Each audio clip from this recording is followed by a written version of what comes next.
Boom! Shot out of a cannon, go! Maybe we started off with a little too sweet. You had enough of that noise? All right. Well, we made it through another week of wrestling this week, Monday and Tuesday, Monday night. Big news on the horizon. I guess you'd call it big news. Braun Strowman out. Finn Balor in to a match with Brock Lesnar at the Royal Rumble. What do you think? I'm excited. Really? I said last night that I thought whenever Finn was announced to have a second match, like against Jinder Mahal, I was like, he's winning. Why are you excited for this match? I don't know. Based on history of guys that are sort of in, I would say, in the same class, Daniel Bryan, AJ Styles, they've had good matches with Brock Lesnar, but at the end, Brock Lesnar wins. Why do you think the results are going to be any different this time? I just hope that they are. Yeah. I like the idea of Finn Balor winning. Yeah. And I think that's what I like. I just find the whole thing sort of odd because Finn, for a while now, since he came back from his injury, has sort of just been a mid-card guy. Mm-hmm. A guy that, fans really like, fans really get with, but he's just stuck in the middle of the card. And then suddenly, in one night, now we're supposed to buy that he's going to fight Brock Lesnar and beat Brock Lesnar. I don't like the way things have been elevated. I don't like the way things have been presented on television. I think a better fit to me would have been any of those other guys. I think, John Cena and Brock Lesnar would have been a marquee matchup. I think that Drew McIntyre would have been really a compelling fight for Brock Lesnar. Mm-hmm. So I don't know. I what just about Baron Corbin? No, not Baron Corbin. But the other two, I think is matches people would really want to see, be really physical. I think we're going to see almost identical the same match that we saw with Daniel Bryan at the Survivor Series. I think it's going to be Brock just running him over at the beginning, seeming like it's going to be a squash, and then I mean, Finn Balor was doing a couple matches with Drew, and they were good matches, and Finn Balor won those. So I understand Brock Lesnar is a real fighter. So you've seen Brock Lesnar's matches. They're not the same as everybody else's. I know. They're just different. So I don't know. I like Finn Balor. I'm a fan of Finn Balor. The other question I guess becomes now: does Finn Balor come out, or does the Demon King come out? And what would you prefer in this situation? Go ahead. You give your opinion. I'm going to tell you what I think. I think it would be exciting to see the Demon come out, but I don't think he will be coming out. I think if he is going to win, the Demon comes out. Mm-hmm. If he is not going to win, we just get regular old Finn Balor with the jacket and the... And then do you have the Demon come out at a later date and face Brock and win? No. No? No. I would, but they're not going to. Right. They're not going to. I like Finn. I'm just tired of Brock Lesnar as champion. I think sort of everybody feels that way. I'd like to see my champion on television on the regular. Yeah. And I think we were going to get that had it not been for, Roman Reigns getting sick. Yeah. So I think everybody's sort of sick of that. And I think we're not going to get that right away. Mm-hmm. And I think, there's two trains of thought now when it comes to why Braun Strowman was pulled and Finn was put in. I think some of the consensus that we've seen online is they're trying to save that match for Mania now. My line of thought is that he lost that spot. Right. What's your... Why would they save it for Mania is what I'm thinking. So I think that it had something to do with his promo skills. Why wouldn't they do this earlier?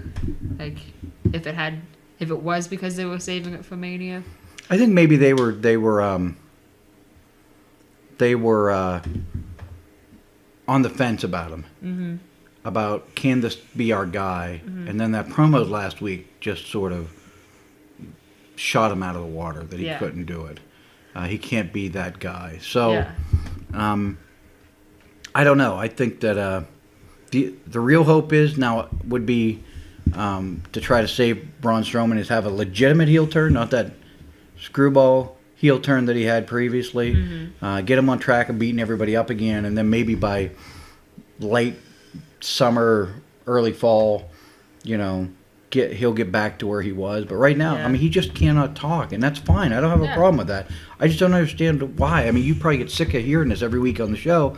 Why do they force guys to do things they're not comfortable doing? Yeah. Let them accentuate their positives and hide their negatives, and they don't want to do that anymore. It's Yeah. crazy to me. I mean, you said that Bobby Lashley, that you pointed out to me on Monday night that there you go. There was a guy that can't talk, but he got his point across through another person. Yeah, and it worked. I mean, it Yeah. worked. I mean, I'm much more interested in Bobby Lashley now than I was 6 months ago. So I think that's good. And speaking of Bobby Lashley, he is he's our new Intercontinental Champion. How did you feel about that? I was surprised. Yeah. I don't know why they did that, because I feel like they could have done another Dean Ambrose and Seth Rollins fight at the Rumble. So I don't know why they took it off of one of them. Doesn't make sense to me. Yeah, I don't know. Maybe they're just sort of gearing both those guys up for a bigger situation. Right. I'm not sure. I think that, you know how I feel about Seth Rollins. I think he's probably the best babyface on the roster right now. Definitely on the Raw brand. Yeah. Just by the way he's been pushed and the way he wrestles. Right. Finn is as good as him in the ring, maybe in some ways even a tad bit better, but just based on the way they've presented them on television, Seth feels like a bigger star to me. So, yeah, I don't know. Maybe they have big plans for him at the Rumble. Who knows? You know, it's sort of, you know, we didn't have it as one of our talking points, but let's say my suspicions is correct, and Brock wins at the Rumble, goes on to WrestleMania to fight the winner of the Royal Rumble. Mm-hmm. Who would you like to see in that spot fighting Brock Lesnar? You say Braun? You say Seth? I don't want Brock Lesnar to be there. I mean, you might as well get over it. I guess Seth Rollins. You think Seth is the best fit? You think Yeah. Seth beating Brock is legitimate? I don't know. More than Drew McIntyre? No, I think Drew McIntyre is a more believable person to beat Brock Lesnar, but Heel versus heel? right, that would Yeah. be awful. Right. Unless Brock works babyface. I mean, he's been sort of back and forth as needed. Right. So, I don't know. My personal pick would be Seth Rollins. I think that he's a guy who can be not the face of the company, but a number one guy. I don't Yeah. know that they have a face of the company on the roster right now. But getting back to Bobby Lashley, I'm okay with it. I don't like the hot potato aspect of any title, like the Intercontinental title. Sort of just Dean had it for, Seth had it for a minute, you know. Then it jumped here. He was trading it back and forth. Yeah. With Ziggles, Yeah. and then Seth finally had it, and then Dean has it, and now. Yeah, Bobby I don't like Lashley that has it. aspect of it. I like a title to mean something, and it really means something with an extended title reign. You know, I was Yeah. watching the UK tournament over the weekend. That Pete Dunne has held the UK title for over 600 days. So when he finally loses it, it's really going to mean something. Yeah. Like somebody has really climbed a mountain. Like when Brock lost it last summer, like it really meant something because he had held it for such a long time. Right. So I don't like titles being sort of passed around willy-nilly. I think it devalues titles, and I think, you know, there are certain things that if we're trying to get people to invest in characters and in storylines, a part of that is people have to have a reason to fight, Yeah. a reason they can get behind, and that, you know, if everybody's sort of working toward the goal of being the champion, like make that champion somebody that's really worthy of being the champion. And right now, Bobby Lashley has been, you know, this title is really sort of devalued to me because it's just been passed to pass to pass to pass. So I don't know that I care for that. Hopefully they'll do something different, though, when they get to the women's tag titles. They presented them on television this week. Did you have any thoughts about the presentation of how they look? I thought they looked good. I don't like there's 4 like weird like Corners? square shaped corners Okay. in a circle. And I don't care for that, but overall it looks like a good belt to me. Yeah, I thought they were good belts. I thought they would make a mistake and make them very girly, and they didn't. They look like title belts. Yeah. Like they should. I really like the tag title belts, and I think women's tag title belts are long overdue on television. They, you know, it think should have they been have- 2 years ago. Do you think that they have enough women to tag belts. But they're getting there. Yeah. They're getting there. I think. Do you think these tag belts? So if you're the champ, are you the champ and you have to come to both shows? I hope so. I would prefer to just have one heavyweight champion that has to go to both shows. I think that would be, really up the value of the title too. Right. They don't do that obviously, but I've always thought that was a better plan than just having multiple titles. And I still I think that the secondary title, whether it be the U.S. or the Intercontinental, they should do the same thing. Just one, and the champion has to travel from show to show. If that means they have to lighten their schedule elsewhere and not have that champion on as many house shows, right?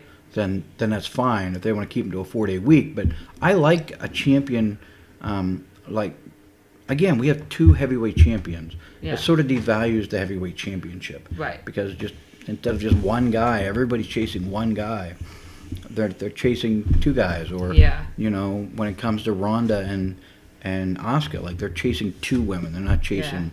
The only line of thought is maybe they're trying, to establish individual brands, but nobody really maybe people like SmackDown a little better than Raw, but it's not like I'm a diehard Raw guy or I'm a diehard SmackDown and I'm not watching it. Not like it was when it was WWE and WCW. Right. There was people that only watched WWF or only watched WCW.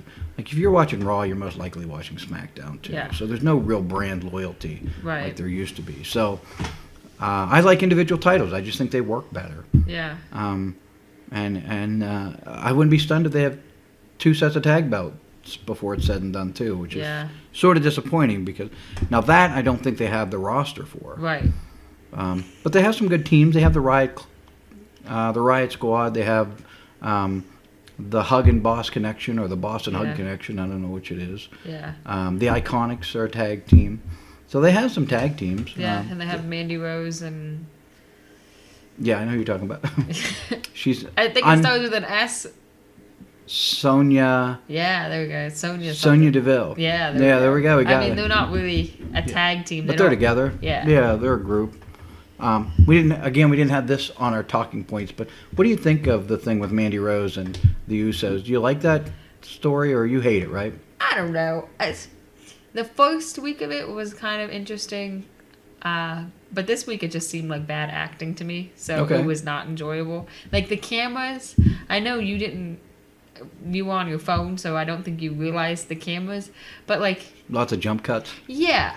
And they did that with the Braun Strowman lifting the... WWE is terrible at that. They need a new director.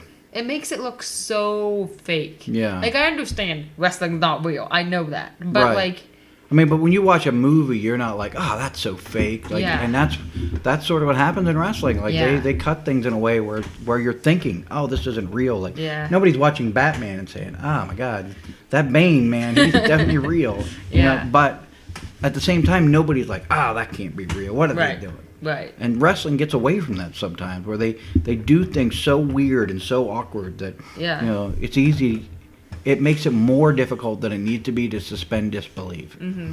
So with our Imagine Wrestling, I'm hoping that we can fix a little bit of that on a local level and help people suspend disbelief and have a good time. But WWE, you're exactly right. Those jump cuts are atrocious, and you don't see them in any other form of entertainment. WWE is a nightmare. Except maybe soap operas.